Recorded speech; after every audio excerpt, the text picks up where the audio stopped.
दोस्तों, शैतान मूवी का ट्रेलर आ चुका है और लोगों को बहुत ज़्यादा पसंद भी आ रहा है। मैंने भी जब इस ट्रेलर को देखा तो मुझे भी ये बहुत ज़्यादा पसंद आया। इसमें दिखाया गया है कैसे वशीकरण के जरिए दूसरे इंसान पर काबू पाया जा सकता है और उसे जो कहा जाए वो करने पर मजबूर हो जाता है। इससे मुझे याद आया, मेरे एक सब्सक्राइबर ने भी मुझे कुछ ऐसी ही आप पीती लिख कर भेजी थी। उनके साथ क्या क्या हुआ और मुझे लगा मुझे वो कहानी आपके सामने लानी चाहिए।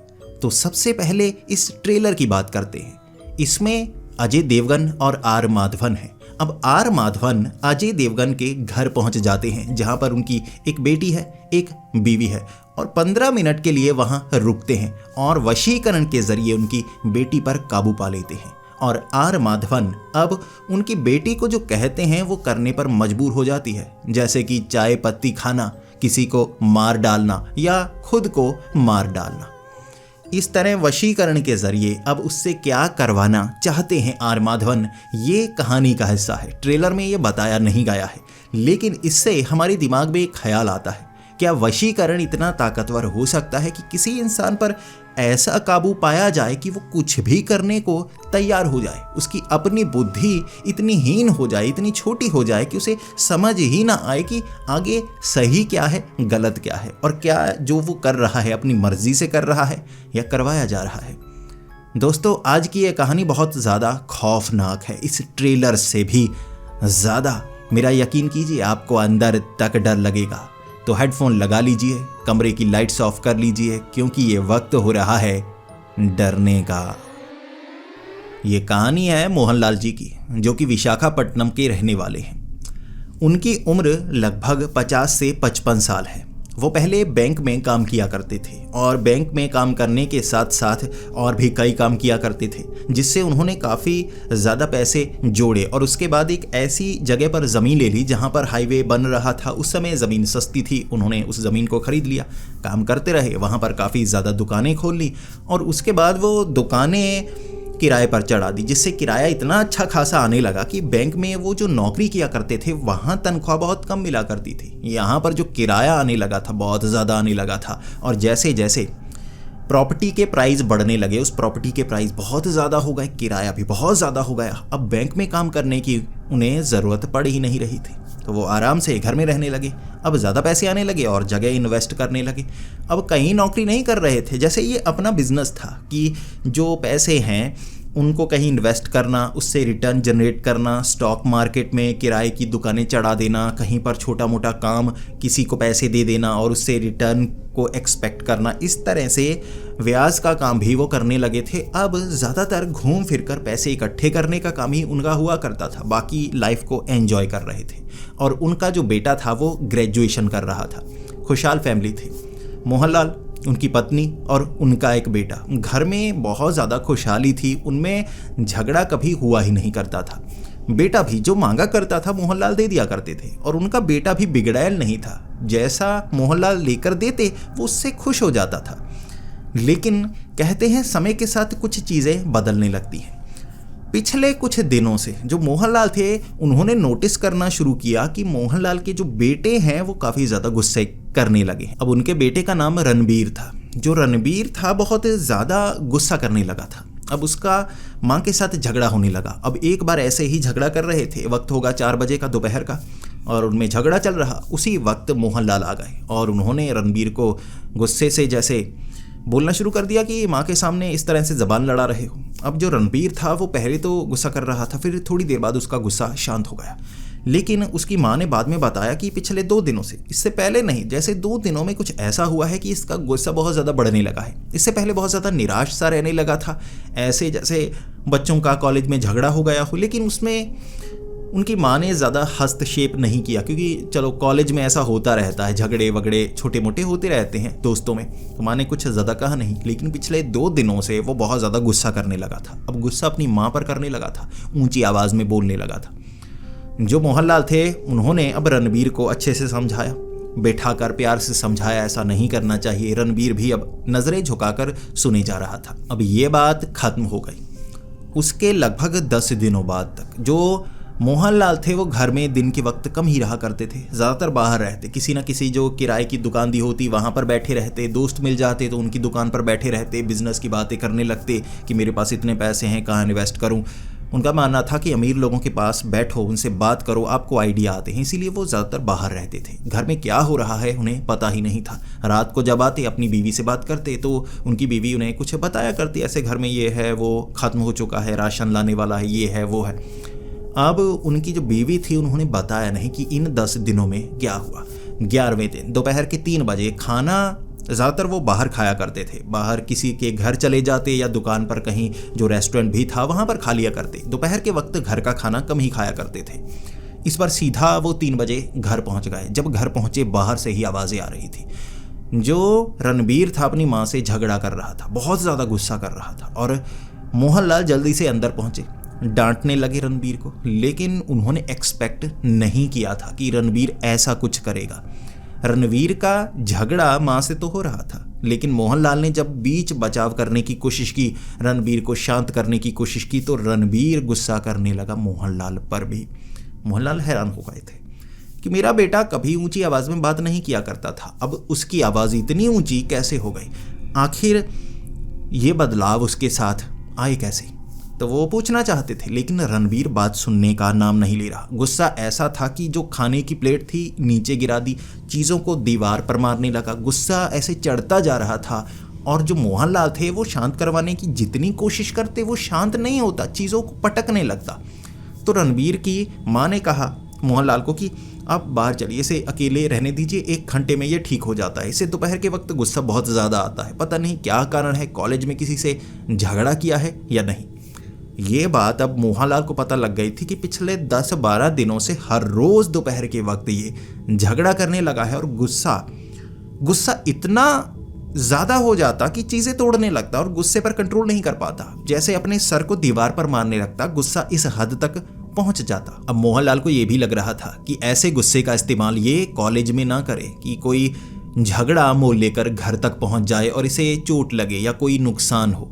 ऐसा मोहनलाल नहीं चाहते थे, लेकिन गुस्सा ऐसा कर रहा था रणबीर की उसे शांत करवाया नहीं जा रहा। 5 बजे तक वो घर में ही बैठे रहे, चाय पी। उसके बाद 5 बजे कमरे से बाहर आया रणबीर और पूरी तरह से शांत था और माफ़ी मांगने लगा था। माँ से भी माफ़ी मांगी और मोहनलाल से भी माफ़ी मांगी। मोहनलाल पूछ रहे थे कि इतना गुस्सा क्यों किया। अब उसका गुस्सा पूरी तरह से शांत हो गया था, उसे गलती का एहसास हो रहा था। अगर कोई इतना ज़्यादा गुस्सा करे इतनी जल्दी गुस्सा शांत नहीं होता, लेकिन रणबीर का गुस्सा इतनी जल्दी शांत हो गया था। वो खुद पाँव पकड़कर माफ़ी मांग रहा था कि मैंने कितना गुस्सा किया पिताजी, आपके सामने मैं बोल ही नहीं सकता, तो कैसे गुस्सा इतना ज़्यादा चढ़ गया था दिमाग पर ना, मैं कुछ कर नहीं पा रहा था। मोहनलाल को लगा चलो गलती हो गई, माफ़ी मांग ली, अब ये गलती दोबारा मत करना। रणबीर ने कहा बिल्कुल, अब मैं दोबारा गुस्सा नहीं करूँगा। इसके बाद रणबीर बाहर की तरफ चला गया। शाम के वक्त कोई दोस्तों के साथ घूमने के लिए जाया करता था। लेकिन रणबीर की माँ ने उसके बाद मोहनलाल को कहा था कि देखिए ये हर रोज़ का काम हो गया है, गुस्सा आता है तो बहुत ज़्यादा आता है, जब शांत हो जाता है ऐसा लगता है जैसे गुस्सा आया ही नहीं था, भूल जाता है, माफ़ी मांगता है। इसने हर रोज़ माफ़ी मांगी, इसीलिए मैंने आपको बात बताई नहीं और आप अचानक आ गए इसलिए आपको पता चल गया। कुछ ना कुछ तो हो रहा है, इसे इतना ज़्यादा गुस्सा आता है और फिर ये भूल जाता है जैसे कुछ किया ही ना हो। कोई गड़बड़ तो नहीं, इसका दिमागी संतुलन तो ठीक है। मोहनलाल तब भी कुछ सोच रहे थे, लेकिन उसके बाद उन्हें लगा चलो कोई बात नहीं, इस पर ज़्यादा ध्यान नहीं देना चाहिए। लेकिन अगले 2-3 दिनों में जैसे रात के वक्त जो रणबीर था अपने कमरे का दरवाज़ा खोलता, अब घर के जितने दरवाजे थे ना सभी जैसे तेल देने वाला हुआ था कि दरवाज़ा खुलता तो बहुत ज़्यादा आवाज़ करता, लेकिन इसका फ़ायदा हुआ। रात को 2 बार दरवाज़ा खुलने की आवाज़ आई। पहले तो रणबीर के कमरे का दरवाज़ा, उसके बाद जो बाहर वाला दरवाज़ा था वो खुलने की आवाज़। अब मोहनलाल भागकर बाहर गए, रणबीर अपने कमरे में नहीं था। उसके बाद बाहर वाला दरवाज़ा खुला था। अमूमन ऐसा वो किया करते थे, रात के वक्त अगर नींद ना आए या किसी और रिश्तेदार का फ़ोन आ जाए तो बाहर जाकर सुन ले, इसमें ज़्यादा कोई दिक्कत की बात नहीं थी। लेकिन आधी रात के वक्त इस तरह से रणबीर अगर बाहर गया है तो उसके पिता मोहनलाल चाहते थे चलो मैं देख तो लूँ कहाँ पर गया है, छत पर गया है या बाहर ही खड़ा है। तो जैसे ही वो बाहर जाकर देखने लगे, जो रणबीर था वो दीवार से चिपका हुआ, अपना सर ना ऐसे दीवार पर लगाया हुआ था। ये पहले कुछ सेकंड के लिए जो मोहनलाल थे वो देख रहे कि ये कर क्या रहा है, पता नहीं कुछ देख तो नहीं रहा, अंधेरा काफ़ी ज़्यादा है ना, छोटा सा बल्ब लगाया हुआ था बाहर की, कुछ चलो दीवार पर देखने की कोशिश कर रहा है। काफ़ी समय तक उसी तरह से खड़ा रहा। तो मोहनलाल को लगा कि मैं जाकर पूछता हूँ ना, तो मोहनलाल करीब जाकर पूछने लगे, क्या हुआ, यहाँ इस तरह से क्यों खड़े हो? जवाब नहीं आया। मोहनलाल ने दोबारा से पूछा, बताओ तो सही, ऐसे क्यों खड़े हो? जवाब नहीं आया। फिर मोहनलाल ने कंधे से पकड़ा और इस तरफ खींचने की कोशिश की। जो रणबीर था उसकी आंखें बंद थी। अब जो मोहनलाल थे उन्होंने देखा आंखें बंद है, सो रहा है, खड़ा होकर दीवार के साथ सट कर सो रहा है। उन्होंने थोड़ा सा हिलाया, उसके बाद हड़बड़ी में वो उठा और आंखें मलने लगा। आंखें लाल थी, यानी कि वो सोया हुआ था। तो मोहनलाल उससे पूछने लगे, ये क्या, तुम यहाँ पर कैसे? और जो रणबीर था वो कह रहा, हाँ हाँ मैं खुद यहाँ कैसे। रणबीर को कुछ याद नहीं था। अब जो मोहनलाल की पत्नी थी, रणबीर की माँ, वहाँ पर आई और पूछने लगी, क्या कर रहे हो, ये पिता और पुत्र यहाँ पर क्या कर रहे हैं? तो उन्होंने कहा कि रणबीर ऐसे नींद में चल रहा था, मुझे आवाज़ आई दरवाज़ा खुलने की, मुझे लगा मुझे बाहर जाकर देखना चाहिए कि बाहर वाला दरवाज़ा क्यों खुला है। तो बाहर आए, वो नींद में चलकर दीवार से जाकर सट गया था। ये कुछ अजीब था, लेकिन इतना अजीब नहीं था कि इस पर ज़्यादा सोचा जाए। चलो इसे नींद में चलने की आदत पड़ गई होगी, अब नया नया कुछ हुआ है कि नींद में चलने लगा है। रणबीर को कुछ याद नहीं था, तो अब रणबीर को भी लगा और मोहनलाल को भी लगा, चलो कोई बात नहीं, अब अंदर जाकर सो जा, ऐसा करना चिटिकनी लगा लेना, ऐसे चिटिकनी खुली मत छोड़ना, ऐसे नींद में कोई चलता है ना इस तरह आगे की तरफ जाता रहता है। मोहनलाल को दिमाग में ये ख्याल आया ही नहीं कि नींद में चलने वाले इस तरह से दरवाज़ा नहीं खोलते जैसे उसने अंदर और बाहर वाला दरवाज़ा खोला था। अब वो रात तो निकल गई, उसके बाद इस बात पर चर्चा ज़्यादा हुई ही नहीं। जो रणबीर था बहुत ज़्यादा गुस्सा करने लगा था, पूरा दिन थोड़ा चिड़चिड़ा रहता, खाना खाता तो बहुत ज़्यादा खाता, जब नहीं खाता तो हाथ तक नहीं लगाता, पानी पीता तो बहुत ज़्यादा पीता, बड़े मग को मुंह लगा कर पीता, नहीं पीता तो बिल्कुल गुस्सा करता कि मुझे पानी मत दो, जैसे पानी से फोबिया हो गया हो। ग्लास सामने रखा जाए ना तो ऐसे पीछे की तरफ कर देता। जब पानी पीना हो, अचानक प्यास लगती तो जग से पानी पीने लगता। आदतें अजीब सी होने लगी थी। और जो मोहनलाल थे उन्हें लग रहा था ये क्या है, कोई परेशानी है जो कॉलेज में हो गई है, या कैसा स्वभाव है इसका, कुछ बदला बदला सा नहीं लग रहा। अगले 5-6 दिनों तक घर में छोटे मोटे झगड़े होते रहे क्योंकि रणबीर गुस्सा कर रहा था। अब एक रात 11 बजे, जो मोहनलाल थे ज़्यादातर रात को कम सोते थे, यानी 11-12 बजे सोया करते थे, उससे पहले जागा करते थे, घूमते रहते थे, नींद नहीं आती थी। तो वो 11 बजे उन्होंने देखा दरवाज़ा खुला और सामान गिरा, काफ़ी सामान गिरा। और जो मोहनलाल की पत्नी थी वो एक मेडिसिन नींद वाली खाती थी, क्योंकि उन्हें तो पूरी रात नींद नहीं आती थी, तो वो ऐसी नींद में चली जाती थी कि आवाज़ हो तो नींद नहीं खुलती थी, आसानी से हिलाना पड़ता था। मोहनलाल उठे कि ये सामान कहाँ से गिरा है, अब फिर से चलने तो नहीं लगा, कहीं गिर तो नहीं गया, जाकर जल्दी से देखता हूँ। तो मोहनलाल देखने लगे कहाँ से आवाज़ आई थी। वहाँ जाकर देखा तो वो स्टोर रूम का दरवाज़ा खुला था। अब स्टोर रूम का दरवाज़ा खुला और उन्होंने देखा कि स्टोर रूम से सामान निकाला गया है, ऐसे बिखरा हुआ था। वहाँ पेंट के डिब्बे थे, झाड़ू रखे हुए थे, ऐसे सामान था जो बच जाता है या यूज़ नहीं करना हो तो वो सामान वहाँ पड़ा था। उनमें से कुछ जैसे निकाला गया। वहाँ पर रणबीर मौजूद नहीं था। अब रणबीर कहाँ? मोहनलाल देखना चाहते थे कि यहाँ से बाहर तो नहीं चला गया, देखो तो सही कहीं गिर ना जाए। उन्होंने देखा कि दरवाज़ा तो नहीं खुला बाहर वाला, लेकिन जो रणबीर है शायद अपने कमरे में है। आवाज़ आ रही थी कुछ हिलने की, ये जैसे पंखे के हिलने की आवाज़ थी। ये मौसम गर्मी वाला अभी नहीं था, वैसे अंदर एसी लगा हुआ था, पंखा वो कम चलाया करते थे, फिर भी अभी मौसम थोड़ा ठंडा था तो पंखा चलाने की तो बात ही नहीं, तो पंखे से आवाज़ कैसे आ रही है। जल्दी से मोहनलाल अब जैसे ही रणबीर के कमरे में पहुंचे वो हैरान हो गए। जो रणबीर था ना, उसने रस्सी पंखे से बांधी हुई थी, आंखें बंद थी, नीचे गोल गोल करके फंदा बना रहा। देखने में ऐसा लग रहा जैसे फांसी का फंदा। अब नीचे से बनाया बिल्कुल ऐसे था कि उसमें अगर सर फंसाया जाए तो ये पूरी तरह से फांसी का फंदा ही होता। और मोहनलाल डर कर जल्दी से जाकर जगाने लगे रणबीर को। आंखें साफ देख ली, आंखें तो बंद है, ये कर क्या रहा है? आंखें बंद करके झटका दिया, उठाया। उसके बाद रणबीर को होश आया। रणबीर देखने लगा ये क्या फांसी का फंदा बनाया है। वो थोड़ा इन चीज़ों से डरा करता था तो वो कहने लगा ये क्या। मोहनलाल ने सब कुछ बताया। रणबीर मान नहीं रहा, लेकिन रणबीर को इतना लग रहा था कि ये शायद मैं ही कर रहा हूँ, नींद में शायद मैं कर रहा हूँ। मोहनलाल ऐसा झटका खा चुके थे कि जो रणबीर था उसे अपने कमरे में लेकर आए। अब बेड था 2 जन के सोने के लिए। अब रणबीर की माँ भी वहाँ थी, मोहनलाल थे, तो रणबीर को भी वहाँ लाया गया, बीच में लिटाया गया। मोहनलाल पूरी रात सो नहीं पाए थे। सुबह के वक्त जब मोहनलाल ने अपनी पत्नी को भी बताया तो वो भी हैरान थी कि बेटे पर किसी ने कुछ किया कराया है, आपको जानना चाहिए। यह बात उनके दिमाग में जैसे घर कर गई। मोहनलाल जान गए थे कि ऐसा कुछ हो सकता है। पहले तो ये ठीक हुआ करता था, किसी ने कोई जादू टोना वशीकरण वगैरह कुछ ना कुछ तो इस पर किया है। अब देखने की कोशिश करता हूँ। तो जो रणबीर था उसे कॉलेज जाने ही नहीं दिया। मोहनलाल ने बिठाया रणबीर को, प्यार से पूछने लगे कि तुम गुस्सा बहुत ज़्यादा करते हो, रात को नींद में चलने लगे हो, मुझे लगता है तुम पर किसी ने कोई जादू टोना तो नहीं कर दिया।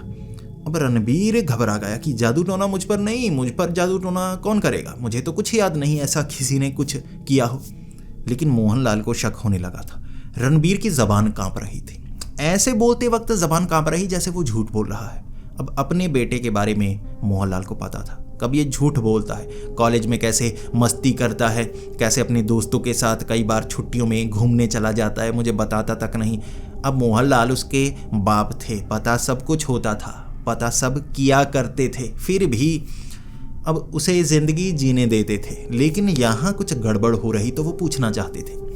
जो रणबीर था बता नहीं रहा। गुस्से में पूछा, चांटा मार दिया, उसके बाद प्यार से पूछा, हर तरकीब अपनाई, रणबीर बता नहीं रहा था। वो पूछ रहे तू बता, लड़की का चक्कर है, लड़की के चक्कर में कुछ हुआ है या किसी ने और ने तेरे अंदर कोई डर पैदा कर दिया है कि तेरे दिमाग में बदलाव आ गए हों, ये किसी तरह से डिप्रेशन के कारण ये सब हो रहा हो, बता दे। तू फांसी का फंदा असल में तो नहीं लगाने वाला था। रणबीर कह रहा नहीं, ऐसा मैं क्यों करूँगा। लेकिन उसकी नज़रें, उसकी ज़बान, उसके हाथ, उसकी कांपती हुई टांगें बयां कर रही थी कि मोहनलाल जो जानना चाहते थे रणबीर बता नहीं रहा था। तो मोहनलाल ने कहा ठीक है, जाओ जाओ अपने दोस्तों के पास। अब आराम से कहा था तो रणबीर को लगा कि ये जो घर वालों की इंटेरोगेशन थी ना, ये ख़त्म हो गई, अब मैं जा सकता हूँ घूमने के लिए। मोहनलाल के दिमाग में कुछ और चल रहा था। मोहनलाल को लगा मैं पता तो करूँ कि सच में ये किसी डिप्रेशन में है या इस पर किसी ने कोई जादू टोना किया है। जानने की पूरी कोशिश करूँगा। दोपहर को ही जो मोहनलाल थे कॉलेज पहुँच गए। अब जो कॉलेज में रणबीर था अपने दोस्तों के साथ था। अब उसके बाद जैसे ही शाम के वक्त रणबीर घर की तरफ निकला, मोहनलाल ने वो दोस्तों को रास्ते में ही पकड़ लिया कि ज़रा बात करनी है। रणबीर को पता नहीं चला। अब उसके बाद मोहनलाल के पिता रणबीर के दोस्तों से बात कर रहे थे। अब जो बात चल रही थी वो रणबीर के बारे में चल रही। तो पहले तो वो डरे हुए, फिर रणबीर के पिता मोहनलाल ने खुद कह दिया कि देखो उसे बताना मत। तो वो दोस्त डर गए, कोई बड़ी बात तो नहीं हो गई। फिर मोहनलाल ने कहा कि मैं जानना चाहता हूँ क्या कॉलेज में इसके साथ कोई घटना वटना तो नहीं हुई, क्या कोई इसे बहुत ज़्यादा परेशान तो नहीं करता, कई जैसे कोई गुंडा बनना चाहते हैं तो ऐसे बच्चों को परेशान करते हैं, क्या कॉलेज में तुम्हें कोई परेशान तो नहीं करता, बता दो, पुलिस में बहुत पहुँच है, ऐसी कोई परेशानी बड़ी छोटी मुझे बताओ, मैं खुद ठीक कर दूंगा। अब रणबीर के दोस्त कह रहे अंकल ऐसा तो कुछ नहीं है। मोहनलाल कह रहे कि कोई लड़की का चक्कर या कोई बड़ा लफड़ा तो नहीं जो तुमने अपने सर पर ले लिया है। सब कह रहे नहीं, लेकिन इस बार जो उन्होंने नहीं कहा था, थोड़ी सी आंखें डगमगाई थी, हाथ डगमगाए थे और मोहनलाल पहचानते थे झूठ कौन बोलता है, कब झूठ बोला जा रहा है। शक्ति दिखाई लेकिन वो कुछ बता नहीं रहे। अब दोस्त भी बता नहीं रहे थे और मोहनलाल को पता था मैंने ऐसा डराया है, ये जाकर ना अब रणबीर को बताएंगे ज़रूर, इसीलिए जाने से पहले जितना पता कर सकता हूँ पता कर लूँ। उन्होंने बताया ही नहीं, पक्के दोस्त थे। मोहनलाल सोच में पड़ गए कि अब मैं पता करूं तो करूं कैसे, जिससे भी बात करने की कोशिश करूंगा ना, अब रणबीर के जो क्लोज फ्रेंड्स हैं वो तो बताएंगे नहीं, ऐसे जो उसे पसंद नहीं करते वो जानबूझकर कोई उल्टी बात बता देंगे, तो उन पर भरोसा करने का कोई फ़ायदा नहीं। अब तरकीब अलग लगानी होगी। अगले दिन रणबीर से थोड़ा झगड़ा हुआ मोहनलाल का। रणबीर कह रहा था अब तो कॉलेज आ गए, मुझे बताया तक नहीं, कोई परेशानी होती मैं आपको बताता ना, मुझे पता है हमारी जान पहचान काफ़ी है, कोई झगड़े वाली बात होती मैं आपको बता देता। उसके बाद उसका गुस्सा बढ़ता गया। छोटी सी बात थी, धीरे धीरे प्यार से बात करते करते झगड़ा ऐसा बढ़ने लगा कि वो मोहनलाल पर हाथ उठाने वाला था। इतने गुस्से में आ गया उसने कुछ पकड़ा और सर पर मारने वाला था, खुद को रोका और कमरे में खुद को बंद कर लिया।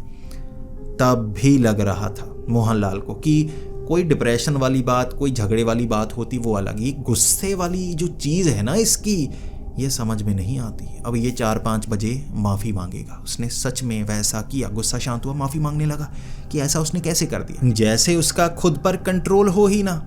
मोहनलाल अब जानना चाहते थे। तो मोहनलाल का दिमाग बहुत अच्छे से चलता था। इतना बड़ा बिजनेस खड़ा कर लिया था, ऐसे ही नहीं किया था। उन्होंने अपने एक दोस्त को ये बात बताई। अब दोस्त को कहा, तेरा बेटा भी एक और कॉलेज में पढ़ता है ना, उसे उस कॉलेज में भेज। ऐसा करना, मुझे कोई ज़रूरत हुई तो मुझे बता देना, पैसों की ज़रूरत।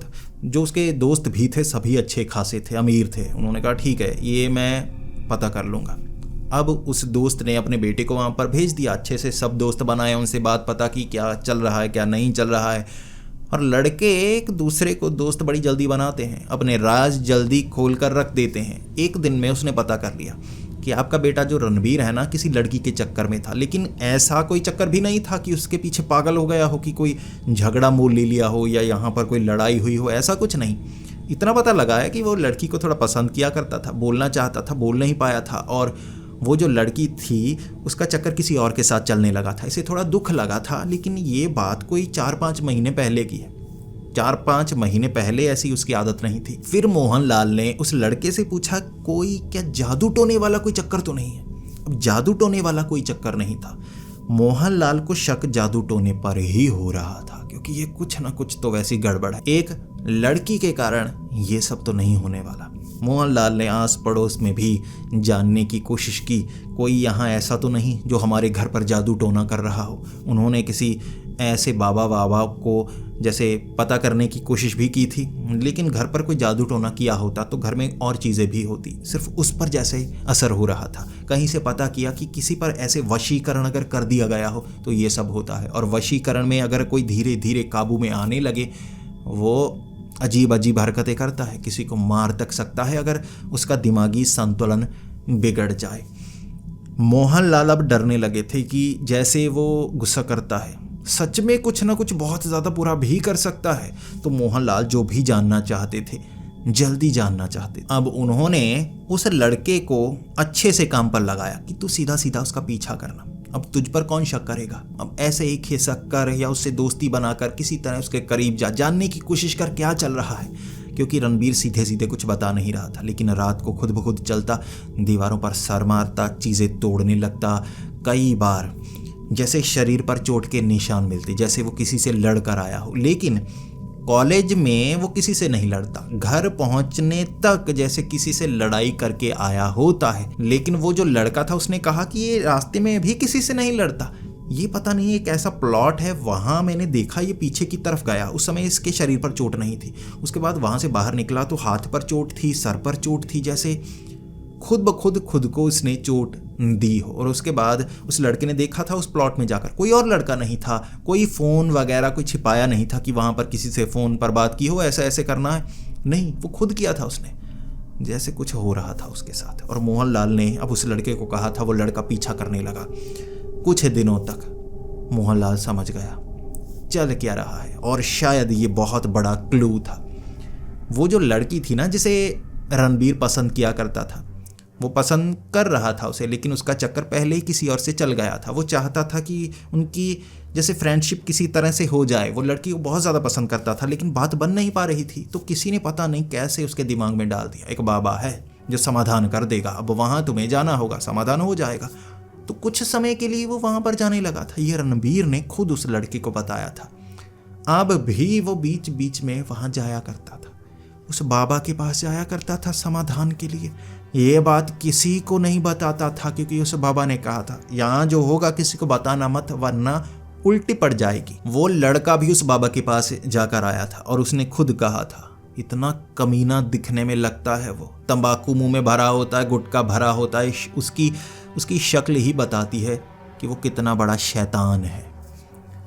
मोहनलाल को ये पता लग गया। अब मोहनलाल सीधे सीधे तो जाकर कन्फ्रंट कर नहीं सकते थे, लेकिन जान पहचान ऐसी थी, वो सीधे सीधे उगलता ऐसे निकल नहीं पाता। पहले तो मोहनलाल ने अपने किसी और दोस्त को वहाँ पर भेजा और पता किया कि क्या सच में वहाँ पर वो लड़का आता है। और थोड़ा सा पैसे उसे खिलाए, क्योंकि पैसे का वो बाबा भूखा ही था, दुकान चलाता था वशीकरण की 5 मिनट के समाधान, आप समझ गए होंगे। वहाँ उसे कुछ पैसे दिए और लालची था, सब कुछ बक दिया कि ऐसे मैंने लड़के को भी कंट्रोल में किया है, मैं कर सकता हूँ, ये कर सकता हूँ। अब उसने उगल दिया। उसके बाद मोहनलाल जो जान पहचान अच्छी रखते थे पुलिस में भी, बड़े बड़े लोगों के साथ भी, अब उसे उठाना कोई मुश्किल बात नहीं थी। दुकान में घुस गए, पुलिस वाले भी थे, 2-3 उठाया, थोड़ा पीटा, थोड़ी सर्विस हुई, साफ पता लग गया चल क्या रहा था। असल में उसने, जो रणबीर था, उसे ये कहा था कि वो लड़की से तुम्हारी दोस्ती मैं करवा दूंगा, लेकिन उन शक्तियों को ऐसे वैसे करना होगा, मुझे वो वशीकरण करना होगा जो उस लड़की पर हो जाएगा, तुम्हारे कंट्रोल में हो जाएगी। और असल में वो चीज़ें खिलाया करता था रणबीर को, वशीकरण वो रणबीर पर कर रहा था। ऐसे नहीं वशीकरण किसी पर किया जा सकता कि कोई दूर बैठा वशीकरण कर दो कंट्रोल में आ गया, ऐसे नहीं। वशीकरण भी विज्ञान का हिस्सा है। अभी आपको समझाता हूँ। जैसे कोई दवाई बेहोश करने वाली, नींद वाली दवाई, अब दवाई दे दो तो वो सो जाएगा। अब आप कह सकते मैंने कंट्रोल किया, उसे नींद दिला दी। ऐसी चीज़ें वो रणबीर को खिलाया करता था। अब शरीर में जा रही थी, शरीर में बदलाव आ रहे थे, तो कंट्रोल में आएगा ना। ऐसी दवाइयाँ खिला रहा था। वशीकरण का ये रूप, कोई जादू नहीं बल्कि ये तरीका किसी को वश में करने का वो अपना रहा था। दूर वाले को तो वशीकरण से फंसाया नहीं जा सकता, जो कंट्रोल में है उसे और कंट्रोल में कर दो। ऐसी चीज़ें खिलाओ जो उसके अंदर वो शक्तियों को काबू पाए, उसके दिमाग पर काबू पाए। और वो आधा पागल होने लगा था। यहाँ जेब में जो पैसे होते ना, ला ला कर दिया करता था, जो पॉकेट मनी उसे मिला करती थी, यहाँ उस बाबा को दिया करता था। वो बाबा का वशीकरण, जैसा कि दिखाया गया है शैतान मूवी में, कि आया 5 मिनट में आर माधवन और कंट्रोल कर लिया। वो बाबा ऐसे नहीं कर पाता था। खिला खिला कर कुछ महीनों तक उसका दिमाग खराब कर दिया था, और पूरी तरह से जैसे उसे कंट्रोल करना चाहता था, क्योंकि वो पागल होने की कगार पर था, ऐसे कंट्रोल कर रहा था। और वशीकरण ऐसे होता है। लेकिन उस बाबा की शक्तियां पुलिस के डंडे से ज्यादा तेज नहीं थी।